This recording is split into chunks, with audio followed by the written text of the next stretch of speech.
जयंती समारोह के अवसर पर कॉफी टेबल बुक के विमोचन के अवसर पर इस कार्यक्रम में उपस्थित डॉक्टर विजय कलंत्री जी, अध्यक्ष World Trade Centre Mumbai, Shri Ajay Kant Ruia ji, उपाध्यक्ष World Trade Centre, Shri Mahendra Sanghvi ji, Shrimati Rupa Naik ji, इस कार्यक्रम में उपस्थित अनूप जलोटा जी, मेरे मित्र अशोक वानखेड़े जी, विशिष्ट आमंत्रित सदस्यगण और देवानंद के प्रशंसकगण। देवानंद साहब का बड़ा प्रशंसक होने के नाते देवानंद जी के जीवन पर कॉफी टेबल बुक का विमोचन करना मैं अपने आप का सम्मान समझता हूं। मैं डॉक्टर विजय कलंत्री जी को धन्यवाद देता हूं कि उन्होंने मुझे पुस्तक के विमोचन के लिए आमंत्रित किया, जिससे मुझे अपने युवा दिनों को याद करने का मौका मिला। राज्यपाल के रूप में व्यक्ति को प्रोटोकॉल के साथ रहना होता है। राज्यपाल को किसी भी थिएटर में जाने, मूवी देखने और मुंबई की मशहूर पाव भाजी खाने की आजादी नहीं मिलती। अगर मैं वहां जाऊंगा भी तो लोग पसंद करेंगे या नहीं जानता। लेकिन एक समय ऐसा भी था जब एक स्वतंत्र पक्षी के रूप में मैं सिनेमा घरों में जाता था, कतारों में खड़ा होता था और यहां तक कि फिल्मों की टिकट भी ब्लैक में खरीदता था। मैं जब 10 तक था, एक हम लोगों का एक 5-6 लोगों का ग्रुप था। वो एक आदत बन गई थी कि कोई भी फिल्म लगे, पहला शो हमको देखना है, चाहे वो 9 बजे का हो सवेरे का, चाहे वो सेकंड शो। मैं भाग्यशाली हूं कि मेरा जन्म उसी वर्ष हुआ जब भारत को स्वतंत्रता मिली। इस प्रकार मैं भारतीय फिल्म उद्योग के स्वर्ण युग का गवाह बन सका। इस स्वर्णिम युग में पृथ्वीराज कपूर, दिलीप कुमार, राज कपूर, सुनील दत्त, राजकुमार, मनोज कुमार, बलराज साहनी जैसे श्रेष्ठ अभिनेता और मीना कुमारी, मधुबाला, वहीदा रहमान जैसी महान अभिनेत्री। और उस समय कहते थे कि मधुबाला की होठ, निम्मी की आंख बहुत प्रसिद्ध थी। देवानंद जी के समय सदाबहार हीरो कहते थे, लेकिन मुझे एक नाम याद है राजेंद्र कुमार का, उसे भी सदाबहार हीरो कहते थे। इन महान अभिनेता, निर्देशकों, संगीतकारों और फिल्म निर्माताओं के लुप्त होने के साथ ही फिल्मों में मेरी रुचि थोड़ी कम हो गई। लेकिन मैं अभी भी देवानंद की गाई तेरे घर के सामने, CID और अन्य फिल्मों के गाने गुनगुनाते रहता हूं। आज अभी हम कलंत्री जी से बैठे हुए थे, बात कर रहे थे। आज के जमाने का कोई ऐसा गीत कोई बता दे जिसको बाथरूम में गुनगुनाता हो। गणेश उत्सव, दुर्गा उत्सव के समय ऑर्केस्ट्रा का कार्यक्रम होता है। कोई ऐसा ऑर्केस्ट्रा वाला नहीं होगा जो नए अभी के युग के कोई गाना गाता हो। लिटिल चैम्प प्रोग्राम हम देखते हैं, सारे पुराने गाने गाते हैं। पुराने गाने में जो लय और संगीत होता था, जो भाव होता था, अब के जमाने में वो भाव नहीं है, सिर्फ म्यूजिक ही है। कौन कितना गला फाड़ कर गा सकता है, कौन ज्यादा ड्रम बजा सकता है, आज का वो म्यूजिक हो गया है। 18 फरवरी 1999 को प्रधानमंत्री अटल बिहारी वाजपेयी जी ने देवानंद जी को फोन कर कहा, तैयार रहना, मेरे साथ जाना है। देवानंद को नहीं मालूम कहां जाना है। दूसरे दिन पता चला अटल जी के साथ दिल्ली से लाहौर जाना है। और ये जब जा रहे थे तो मैं उस समय अटल बिहारी वाजपेयी जी के मंत्रिमंडल में मैं मंत्री था। अटल जी ने नवाज शरीफ को पूछा था भारत से क्या लाना है, तो नवाज शरीफ ने कहा था अपने साथ देवानंद को ले आना। देवानंद नवाज शरीफ के अच्छे दोस्त थे। नेपाल के राजा महेंद्र जी भी देवानंद के अच्छे मित्र थे। नेपाल के राजा ने देवानंद को नेपाल आने के लिए प्लेन भेजा।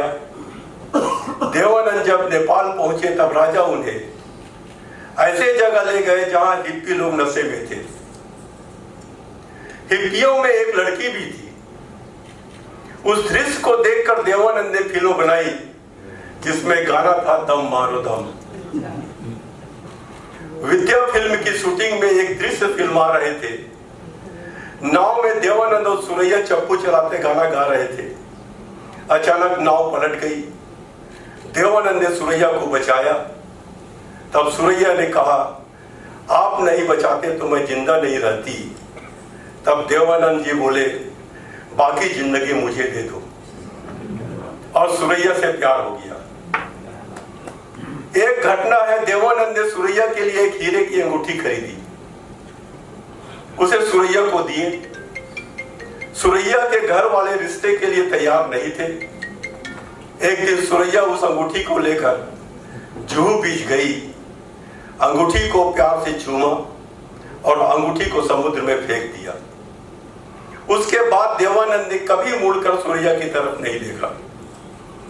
1975 में देश में इमरजेंसी लगी तो किसी बात से उस समय के सूचना प्रसारण मंत्री श्री विद्याचरण शुक्ल जी देवानंद जी के फिल्म और गाने पर दूरदर्शन और आकाशवाणी में बैन कर दिया था। देवानंद जी दिल्ली गए और श्री विद्याचरण शुक्ल से मिलकर कहा प्रजातंत्र में ऐसी कार्रवाई ठीक नहीं है। कुछ बातें कर मुंबई आने के लिए एयरपोर्ट आए तो बताया गया कि सरकार ने बैन हटा दिया है। इससे पता चलता है कि देवानंद जी अपनी बात दमदारी से रखते थे। आज हम यहाँ एक सच्चे किंवदंती और भारतीय फिल्म उद्योग के प्रति एकमात्र देवानंद की जन्म शताब्दी मनाने के लिए एकत्र हुए हैं। सिनेमा की दुनिया में उनके योगदान ने न केवल लाखों प्रशंसकों के दिल में बल्कि भारतीय फिल्म के इतिहास में भी एक अमिट छाप छोड़ी है। देव साहब अपनी आकर्षक स्क्रीन उपस्थिति, करिश्माई व्यक्तित्व और अद्वितीय अभिनय कौशल के साथ 6 दशकों से अधिक समय तक सिल्वर स्क्रीन की शोभा बढ़ाई। अपनी सिनेमाई यात्रा के माध्यम से उन्होंने हमें हंसाया, रुलाया और प्यार में डाल दिया, और साथ ही हमें अपनी अपार प्रतिभा से आश्चर्यचकित कर दिया। भारतीय सिनेमा का स्वर्ण युग एक ऐसा काल जिसमें देवानंद जैसे दिग्गजों का उदय हुआ, अद्वितीय रचनात्मकता और कलात्मक अभिव्यक्ति का समय था। यह एक ऐसा युग था जब भारतीय सिनेमा वास्तव में अपने चरम पर था। ऐसी फिल्मों के साथ जो न केवल मनोरंजन करती थी बल्कि प्रेरित करती थी, मापदंडों को चुनौती देती थी और हमारे देश के बदलते सामाजिक ताने बाने को प्रतिबिंबित करती थी। इस अवधि के दौरान भारतीय सिनेमा ने राष्ट्रीय एकता को बढ़ावा देने में महत्वपूर्ण भूमिका निभाई। इसने भाषाई और सांस्कृतिक बाधाओं को पार करते हुए विविध पृष्ठभूमि के लोगों को कहानी कहने और मनोरंजन की साझेदारी छतरी के नीचे एकजुट किया। देवानंद की फिल्मों ने अपने सार्वभौमिक विषयों और संबंधित पात्रों के साथ इस प्रयास में बहुत योगदान दिया। उनका काम महज मनोरंजन से परे था। इसने दर्शकों में आत्मविश्वास जगाया, उन्हें बड़े सपने देखने और प्यार, आशा और दृष्टि की शक्ति में विश्वास करने के लिए प्रोत्साहित किया। उनके पात्र आम आदमी के साथ प्रतिध्वनित होते हैं। उनके स्वयं के संघर्षों, आकांक्षाओं और विजय का प्रतिबिंब प्रस्तुत करते हैं। भारतीय फिल्मों में और विशेषकर देवानंद का प्रभाव हमारी सीमाओं तक ही सीमित नहीं है।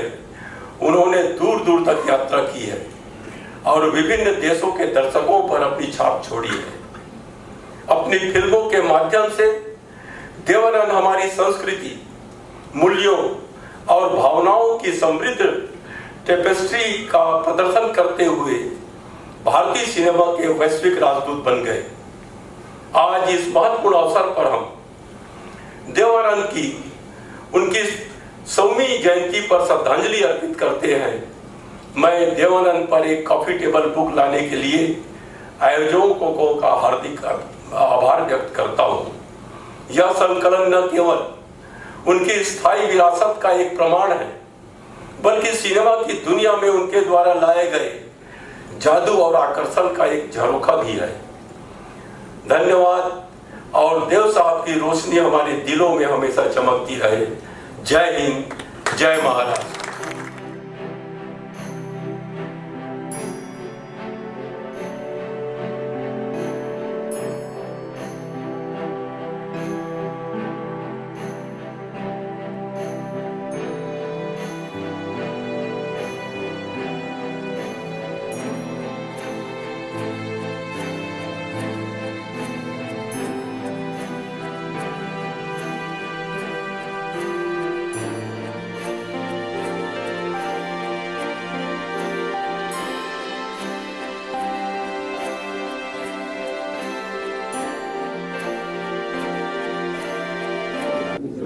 रोज उसके सारे गाने में रोज सुन सकता हूँ। ऐसी रिच फिल्म्स अब बन ही नहीं सकती और वो सिलसिला हो गया खत्म। तो हम लोग जब एक अच्छे खूबसूरत पल सोचते हैं बिताएं, तो ऐसी फिल्में देख लेते हैं जो दिल खुश कर देती हैं, मन खुश कर देती हैं। संगीत जो है वो कानों में रस घोल देता है। अब देखिए वो गाना मैं अभी 2 लाइन गा रहा था, अभी ना जाओ छोड़ के, वो गाना फिर जिंदा हो गया। अभी उसको करण ले आए और वो फिर जो जवान लोग हैं फिर उसको गुनगुना रहे हैं। इसका मतलब उसमें कुछ होगा ना, उसमें कुछ दम होगा। नहीं तो मुन्नी तो बदनाम अक्सर हुआ करती है लेकिन ये चीजें जो है ये जिंदगी भर हमारे साथ रहती हैं। तो मैं देव साहब के बारे में यही कहूँगा कि मैंने भी देव साहब से एक चीज सीखी है कि जब 70 के हो जाओ तो अपने को 17 के समझो। तो मैं वही एनर्जी आज रखना चाहता हूँ अपने में, जो उनको देख देख के मैं सीखता था। मैं उनके बहुत क्लोज था, उनको बहुत मिलता था और उनसे यही सीखता था कि उम्र को बढ़ने दो, अपने काम को उसकी उम्र न बढ़ने दो। काम उसी तरह करो जिस तरह आज से 25 साल पहले करते थे, 30 साल पहले करते थे, उसमें उम्र ना बढ़े। तो ये सब हमने उनसे सीखा है और ये मुझे बहुत मदद कर रहा है। मुझे पता है कि आज जो मैं इतना काम कर रहा हूँ वो सब ऐसे लोगों की ही प्रेरणा से। मेरे लिए तो खैर देवानंद साहब जी का, हालांकि मैं उनसे कभी मिली नहीं, पर आई थिंक मेरी जो सारी चाइल्डहुड मेमोरीज़ हैं, मेनली उनकी मूवीज़ और उनके जो सॉन्ग्स हैं, बिकॉज हमारे घरों में सुना करते थे। My mother was a big fan of music and I think जब ये बुक का हमने शुरू की जर्नी तो I been a part of it since the beginning and इतनी ब्यूटीफुल मेमोरीज़। और जो सारे इनके फ़ैन्स हैं जो यहाँ पर सब मौजूद हैं, उन्होंने इतनी मेहनत करी है ये बुक बनाने में and I think it's a wonderful tribute to Dev Sahab's 100 years and वो रहे हमारे दिल में। उनके गाने, उनके म्यूज़िक, उनकी मूवीज़ हमेशा हमारे दिल में रहे। Well, I've had the good fortune of meeting Dev Uncle a lot of times, and we have hosted him and we have spent time with him, and I think those memories are forever. What can you say about a person who taught the entire world how to romance? It's true.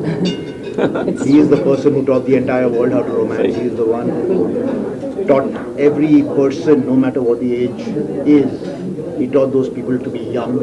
He taught them to live young, love people, spread love. I mean, there were so many things that you could just say. There was चुटकुले थे उनके.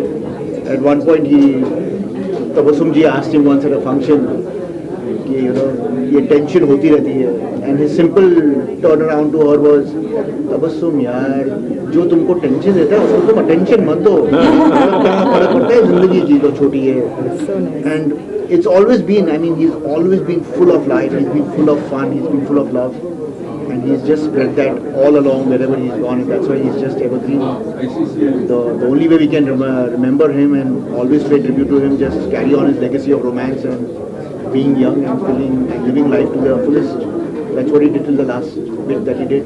Very beautiful. So it's great, and this book I think is an ideal tribute to him, and it's lovely that it has been put together so beautifully, and all the people who have been behind it, my compliments.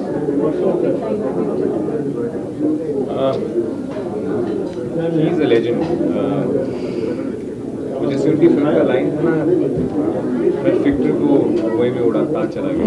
So he used to live his life like that, and have seen that. I've seen that. मैंने खुद देखा हुआ है कैसे अपनी जिंदगी जीते Childhood से हैं. fan है. My mother is a बहुत बड़ी huge अपॉर्चुनिटी fan. मिली उनके साथ बहुत She's ज़्यादा actually वक्त. I think music. वो That is बहुत ज़्यादा how प्राइसलेस चीज़ थी कि मैं उनके साथ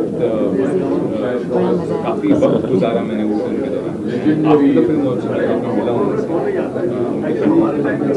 मुलाकात. So I'm so glad कि मैंने उनसे बहुत कुछ सीखा है.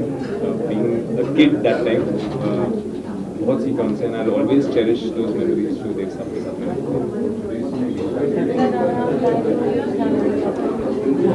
वही गाना चाहिए, अभी ना जाओ छोड़कर कि दिल अभी भरा नहीं, अभी नहीं, अभी नहीं, नहीं नहीं नहीं नहीं.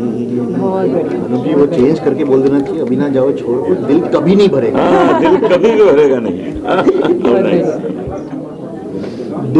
देव साहब के बारे में ऐसे ही कहते हैं, एवरग्रीन स्टार है. The person who said the life should go on, work should go on, and you saw one of the clipping very said कि काम करते रहो. और मुझे लगता है अभी मैंने जितनी फिल्में बनाई फिर मुझे लगता है और कुछ बनाना चाहिए. तो you inspire for people like this. See today what we are lacking is focus, inspiration, work culture, which he taught us, timing. This all combination together makes a personality, makes a legend, and he was a legend. As I gave the example, whether it is J.R.D. Tata, Ratan Tata, Amitabh Bachchan, these are the people who are legends, who inspire you. And Devanand is from that era. Like someone said that Devanand are only born once, not every day. And that's what we all think and believe in. And I think Dev Sahab was a personality with a lot of humility, with human touch. And he had a feeling for the people. He just didn't wanted to have friends for namesake. He wanted to have friends that whom he believed in and wanted to believed in the relation. Not only just to meet and say hello and say, oh, this, you know how the film industry works. He was not one of those. So बनने में compilation, how long did that take and how did the idea happen? Fortunately, you will see, we did it all in 60 days. Because we had good friends like Mohan, the Neha, Shruti, the Dipti, all people who came together. And we all had, because it is not that we have done any work for or with some commercial interest or that we should do like this, that. But we did it with passion and with feelings. So it happens automatically. देव साहब आपके favorite actor हैं?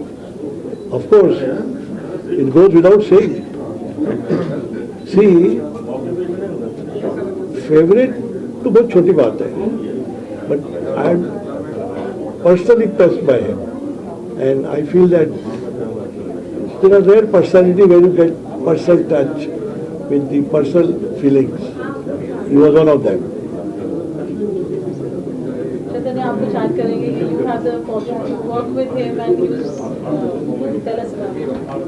So देव साहब के साथ बहुत interesting मेरा encounter है। वो अपनी फिल्म की कास्टिंग कर रहे थे लव टाइम स्क्वायर, और तो उन्हें एक नया एक्टर को लॉन्च करना था, तो मैंने ग्लैडराइज मैनहंट में हिस्सा लिया था। तो उन्होंने वो बुक मंगाई थी कि मुझे एक नया लड़का देखना है, तो मैं इन लड़कों में से देखता हूँ कौन सा सूट करता है मेरे कैरेक्टर को। तो देव साहब की बहुत इंटरेस्टिंग बात थी कि वो कभी वीडियो ऑडिशन नहीं लेते थे, वो फोटोग्राफिक ऑडिशन लेते थे। वो हमेशा देखते थे कि ये एक्टर कैमरा लेंस पे कैसे लगता है, तो उस बेसिस पे वो कास्टिंग करते थे। सो उन्होंने फोटो सेशन किया मेरा, एंड जब उन्हें पिक्चर अच्छी लगी तो सबसे खूबसूरत बात थी कि जैसे उन्होंने मुझे पूछा, मैं तो बच्चा था जब मैंने फिल्म साइन की थी, बट उन्होंने मुझसे पूछा, चैतन्य क्या आप मेरी फिल्म करोगे? So I was so touched by it, because इतने बड़े आदमी, मुझे मतलब मैं तो कुछ नहीं था। सो ही आस्क्ड मी दैट आप मेरी फिल्म करोगे, and I was more than happy because my father was a big fan of Dev Sahab. मतलब मेरे पापा का हेयर स्टाइल भी उनकी तरह होता था। So and this experience of shooting with him, I mean, I used to think that he was the youngest man on the set. एक मिनट वो कभी बैठे नहीं सेट पे, वो कैमरामैन के पीछे भागते रहते थे कि कैमरामैन कहाँ चला गया, जल्दी से शूटिंग खत्म करनी है। He was like that. He had so much. और उनके पेंट हाउस में I don't remember him ever taking the lift. He used to always walk up. वही अपने अंदाज में एक फ्लो में ऐसे वो निकल जाते थे, लोग उनको ढूंढते रहते थे कि देव साहब कहाँ चले गए। So I have very fond memories with him. बहुत आपको मौका मिला उनसे मिलने का कभी? मेरे को देव साहब से? देव साहब I told you I know him from 1972। तब से मैं उनको जानता हूँ, मेरे प्रोग्राम में आए थे 72 में सुबह 10 बजे यहाँ प्रेसिडेंट होटल में। तो उस टाइम जब वो खीरा में उनकी ऑफिस थी, तब से मैं जानता हूँ। और जब उनको दादा साहब फाल्के अवार्ड मिला, जब उनको romancing with life book launch की, तो मैं दोनों टाइम फेलिसिटेट किया था, and we had a good party for him, and I used to regularly interact and meet him, and it was all informal chat. There was nothing like of film, nothing like business. It was only personal friendship and personal relation, and I had great times with him, and I met him number of times, even at his parties, his birthday party or his other parties.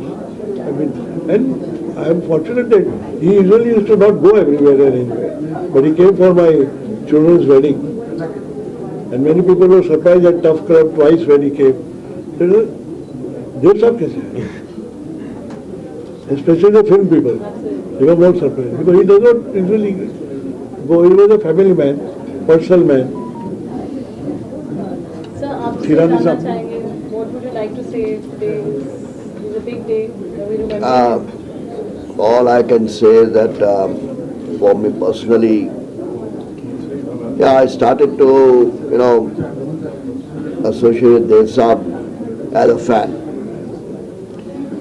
But after, when I was just about 10, 12 years old, when I came, I was not in Bombay at that time, then I came to Bombay. It's a long history, I don't want to go into all that, but when I started meeting him, then his film personality and all that was another aspect. But not only for me, but anybody who meets him even once takes away something from him. And that is what, inspired me and affected me. Every time you meet him, you learn something new. And that's it. That is why I wanted to keep on meeting him. For my own selfishness, for my own benefit, because I always learn something new from him. In life or business or whatever it is. That's all I have to say. And this film of course, was everybody knows and nothing new about it. It is a fantastic career. So that's it. Sir, would you like to add something? ये जो statue पड़ा हुआ है वो इन्होंने बनवाया था अपने बंगलों के लिए। ही सच अ हार्डकोर फैन ऑफ देव साहब। वो जो एक्सेसरीज जितनी पड़ी है वहाँ पे, वो that all belongs to him, and I got to know him and Kalandari sahab through Dev sahab only. I have been his close associate for many years till he passed away. But these two gentlemen I got to know through Dev Saab because they were frequent visitors and extremely close to him and in the innermost circle. For these two people, I used to also look after his PR in a friendly way. But for these two people, especially, they never required any kind of intimation, advance intimation. They can suddenly come and barge in and meet him, you know. That kind of respect they commanded there. Concluding note. And Kalpana Saab has always thrown parties for him on every occasion, and I have accompanied Dev Saab to his parties. And when the video was going on, you must have seen one video where he's speaking something. That party was thrown by him when Dev Saab got that Falke award. So all the big wigs, you know, used to come and that way. And Mr. Thirani Saab also had a very personal relation with Dev Saab. For his daughter's marriage also, Dev Saab had come, and the first time when I met him was when Dev Saab insisted that he should visit his house to bless his children. And it was quite unusual for me because he was a very private person. But then when I realized his warmth with these two people, I have tremendous respect for them. So, no, we are privileged to organize this event for Dev Saab to remember him on his 100th anniversary. And I think we still feel Dev Saab is here with us. We don't feel that Dev Saab is no more. It is only that one soul is not there, but he is in our hearts, he is in our feelings, and he is everywhere. So Dev Saab is with us and will remain with us. And one cannot say that he is not around you, because when you remember many things of his, day and night, you don't feel that he is not with you. So, and we have one more event to go. We can't announce now, but when we do the event, we will announce. And that's a big event for Dev Saab, lifelong memory for him. So, long live Dev Saab तो अमर है, हमारे साथ है.